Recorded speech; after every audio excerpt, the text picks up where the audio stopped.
మరి 1990 వరకు కూడాను విజయవాడలో కూడా, విజయవాడ అంటే ఆంధ్రప్రదేశ్లో కూడా అలాంటి పరిస్థితులు ఉన్నాయి.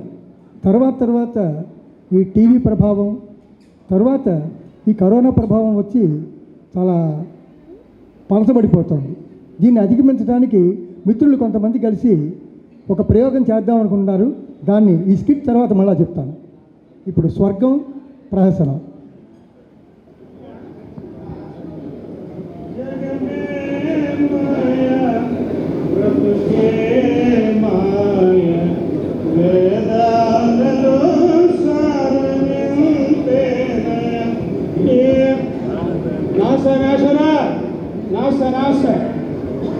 రావయ్యా కత్తి, రారా రావయ్యా.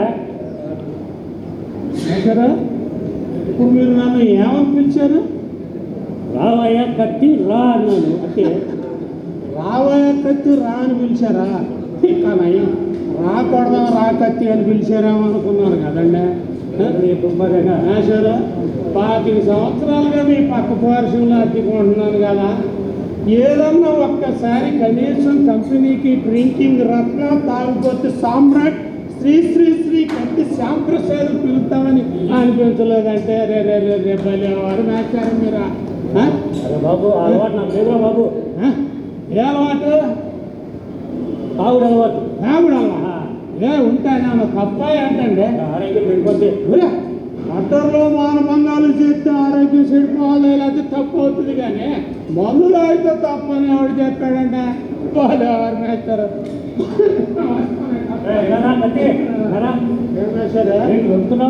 నేను అప్పుడప్పుడు అలా అలా తప్పు వస్తూనే ఉంది మేస్టర్. మందులు వాడుతున్నామని?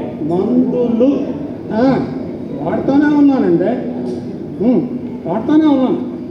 ఏ మందులు? ఏ మందులా? ఇదివరకు అయితే కాస్ట్లీగా డబ్బులు ఉన్నాయి కాబట్టి టీచర్స్, బ్లాక్ డాగ్, వ్యాట్ 16 అని ఇలాంటి మందులు వాడేవాడినండి. ఇప్పుడు రేట్లు పెరిగిపోయాయి కదండి, అందుకని మన దగ్గర ఆర్థిక వ్యవస్థ బాగా లేక మెక్డోల్ విస్కీ, మ్యాక్షన్ హౌస్, అప్పుడప్పుడు ఇదిగా ఈ చీప్ లెక్కర్ కూడా వాడుతున్నానండి. బాబు, నేను చెప్పింది ఈ మందుల గురించి కాదు, డాక్టర్ గారి మందులు. డాక్టర్ గారి మందులా? డాక్టర్ గారి మందులు. ఈ మందు వాడితే ఆ మందులు పనిచేయమన్నాడండి. Non sense. పనిచేయని మందులు మనకెందుకని ఈ మందే కంటిన్యూ చేస్తున్నాను బాబు. అంతే. ఆరోగ్యం చెడిపోతున్నా బాబు. ఆరోగ్యం చెడిపోయింది. ఆరోగ్యం చెడిపోతే ఏం జరిగిద్దండి మేషారా? ఏం జరుగుద్దా? ముందు కిడ్నీలు పోతాయి, తర్వాత బీపీ షుగర్ పెరిగిపోతుంది, తర్వాత కళ్ళు చూపు తగ్గిపోతుంది, నరాల వీక్నెస్ వస్తుంది, ఆఖరికి గుండె వస్తుంది. అబ్బో, చాలా చెప్పారేంటి మేస్టర్. అసలు ఈ మందు గురించి మీకు ఏం తెలుసని మీరు మాట్లాడుతున్నారు? చెప్పు బాబు, చెప్పు. ఈ మందు మహత్యం మీకేం తెలుసండి? అలనాడు మహిళా మనందరూ కలిసి సంవత్సరాల తరబడి ఉద్యమాలు చేసేసి మద్య నిషేధం పెట్టించారు. ఏం జరిగింది? ఏం జరిగింది చెప్పు. ఏం జరిగిందంటే ప్రభుత్వానికి రావాల్సిన ఆదాయం పడిపోయింది, ఉద్యోగుల జీతాలకు డబ్బులు లేవు, మంత్రుల కార్లకు పెట్రోల్ లేదు, ఏం చేయాలో పాల్పోలేని పరిస్థితి. అలాంటి సమయంలో ప్రభుత్వం ఆలోచించి ఒక నిర్ణయానికి వచ్చింది. ఏమిటో నిర్ణయమా? ప్రభుత్వం సాగాలంటే డబ్బు కావాలంటే మందు అమ్మాల్సిందేనా? అంతే. అడిగినోడికి కాదనకుండా ఎడాపడ లైసెన్స్లు ఇచ్చి పారేశారు.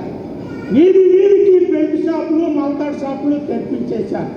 అప్పటికి సాలేదేమో మెసరా. ఊళ్ళో మంచినీళ్ళు లేకపోయిన ఊరున్నా పర్వాలేదు, కానీ మందు లేని ఊరు మాత్రం ఉండకూడదు అన్నారు. అంతేకాదు మెసరా, ఇంట్లో చదువుకున్నోడికైతే ఉద్యోగం ఇవ్వలేం, కానీ ఇంటికో తాగుబోతులు మాత్రం తయారు చేయమన్నారు. ఇది మందు మహాత్యం అంటే. మెసరా, అసలు ఈ మందు అంటే ఏంటనుకుంటున్నారండి? దీని మహత్యం మీకేం తెలుసు అనుకుంటున్నారు?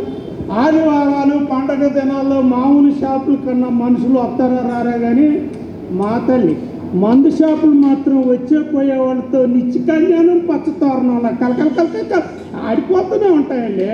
నసరా, అది అక్టోబర్ 2 గాంధీ జయంతి అయినా కానీ, స్వాతంత్ర దినోత్సవం అయినా కానీ, రిపబ్లిక్ డే అయినా సరే, కాశ్మీర్ నుండి కన్యాకుమారి వరకు చిటికెత్తే పట్టుకుని మందు దొరుకుతుంది నేచారా. నీకే తెలిసి ఈ మందు గురించి నేచారు. అలనాడు పరమశివుడు హలాహలాన్ని మింగి ప్రజలందరి చేత హారతులు అందుకుంటుంటే ఈనాడు మా ఇల్లు ఒళ్ళు కొల్లవుతున్నా లెక్క చేయకుండా రాత్రనక పగలనక తాగి తాగి ప్రభుత్వానికి పన్నులు కడుతుంటే మమ్మల్ని అభినందించాల్సింది పోయి సేదరింపులు చేస్తారా. మీరు బాగుపడరు మేచారా, మీరు బాగుపడరు అంతే.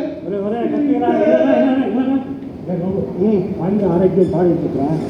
తర్వాత ఇదో రోజు ఇలా తాగి తాగి చస్తే నరకానికి పోతావు.